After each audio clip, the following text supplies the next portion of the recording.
The front side of this play is hit or miss. They hold up okay.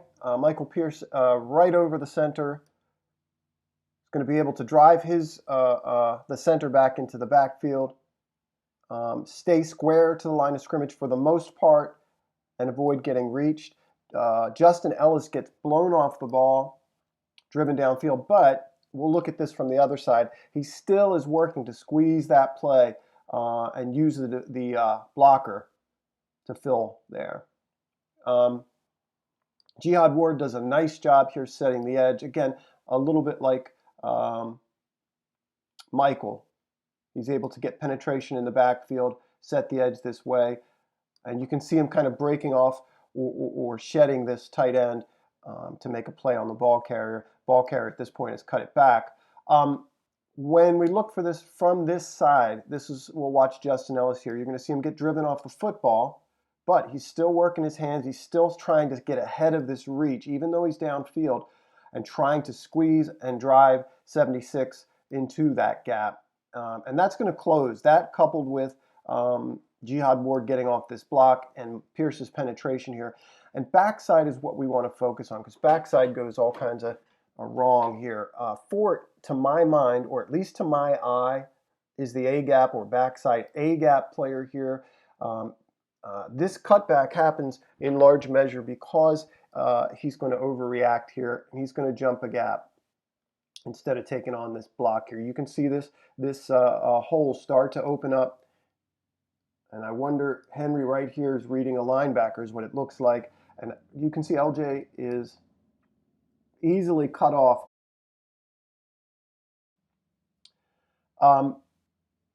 Couple other things. This inside, or this 4-eye here, this is Wormley.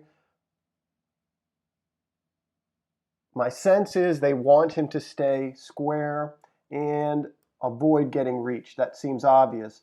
But really, he's also part of the not allowing the cutback here, too. So I don't think they want him to get too far ahead of the block. That's just my sense. You can see him reading the cutback here. And he should be driving that block down into this gap. One of the mistakes that Wormley makes here, you can see this gap get much wider. He tries to backdoor this block right there. The gap gets even wider, and also he lets the tackle cut him off here, and Henry has great vision, makes a wonderful cut. You can see this is not really Brandon Carr's game here. Brandon gets blocked by this receiver. He's trying to shuffle. He's trying to fill here. I just don't think that's his game. You can see he's trying not to get reached. This cutback is in large part, again, due to the linebacker over pursuing. I also want to point out Bowser here. Somebody's got to be playing this part of the back end of the line here. To me, I'm thinking this is Bowser's job to stay square and be very measured in his pursuit until he knows he's got an angle.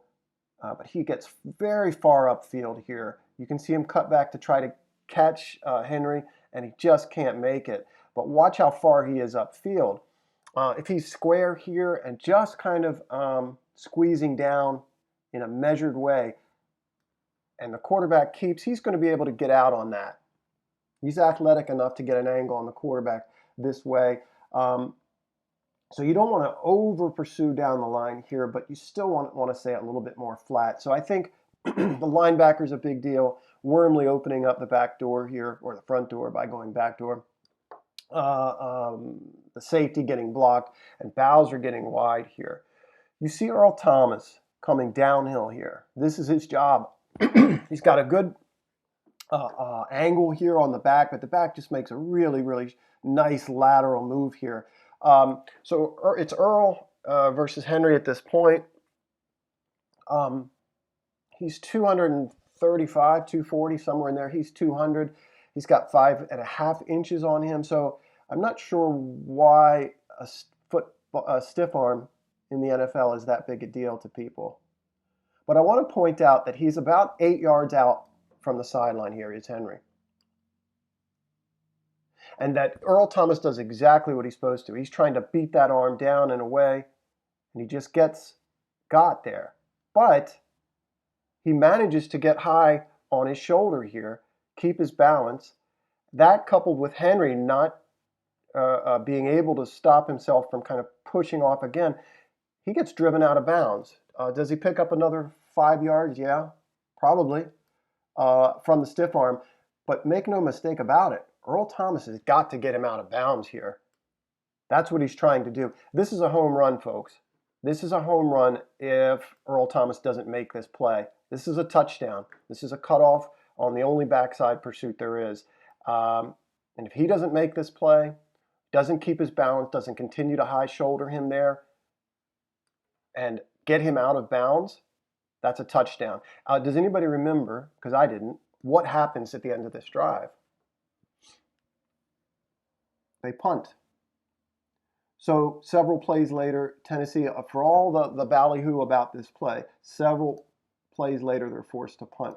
So I'm sort of standing up for Earl here, making a play, a football play, and doing what he has to do to get the back out of bounds and save a touchdown. I want to look at two more plays from that drive. This is the play that precedes the long Derrick Henry run. You see Thomas's instincts here, or him trusting his instincts. You see the ball is out and the back is coming downhill, and he's already off in pursuit of this tight end. That's Owasu's man. You see Owasu shuffling here to keep up. But Earl Thomas sees that right away, immediately, as this tight end turns flat to the line there. He's off. And you might argue that he's giving up the deep part of this field, depending on what his assignment is, if this guy crosses Peter's face here. But he's an instinctive player, good with the bad. And this is a wonderful play.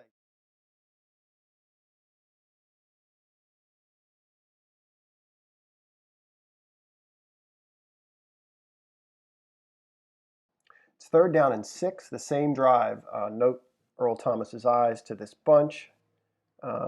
Notice his break on the ball, understanding what they're trying to do off the snap here, right at the sticks. That's what the quarterback wants. Watch Earl take this read away and watch him get out after the quarterback.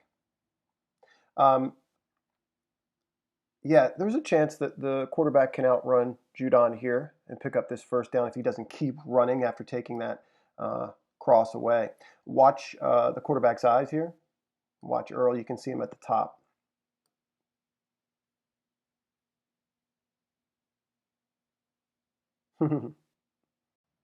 Note, too, there's another in-breaking route behind him right here.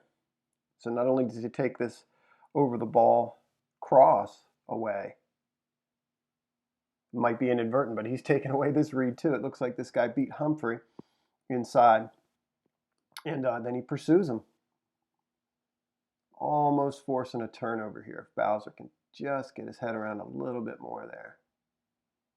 Watch it again.